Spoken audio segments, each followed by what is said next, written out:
এটি একটি রহস্যময় জঙ্গলের গল্প। একটি রহস্যময় জঙ্গলে কিভাবে হারিয়ে যায় তিনটি বন্ধু।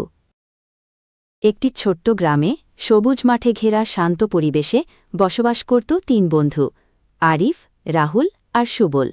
তারা ছিল একে অপরের ছায়াসঙ্গী। ছোটবেলা থেকেই একসাথে খেলা, পড়াশোনা, ঘোরাফেরা করত। জঙ্গলটা দেখতে যেমন সুন্দর তেমনি ভয়ঙ্কর। এটা একাধারে আকর্ষণীয়, আবার ভয়ও জাগায়। একদিন দুপুরবেলা তারা সিদ্ধান্ত নেয় গ্রাম থেকে একটু দূরে থাকা রহস্যময় এক জঙ্গলে তানখেনে যাবে। অনেকেই বলতো ওই জঙ্গল ভালো নয়, কেউ গেলে আর ফিরে আসে না। কিন্তু তিন বন্ধু সাহস করে রওনা দেয়, হাসতে হাসতে, ব্যঙ্গ করে গ্রামবাসীর কথাকে। ভুটটুট কিচ্ছু নেই।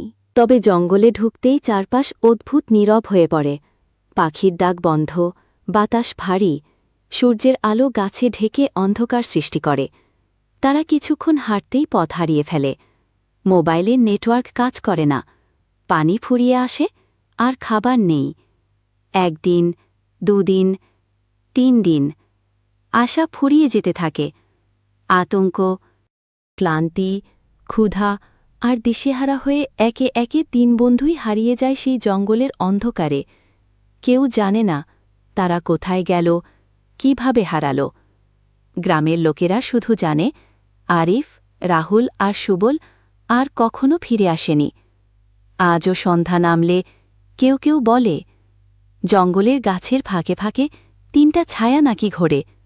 বন্ধু খুঁজছে বন্ধু।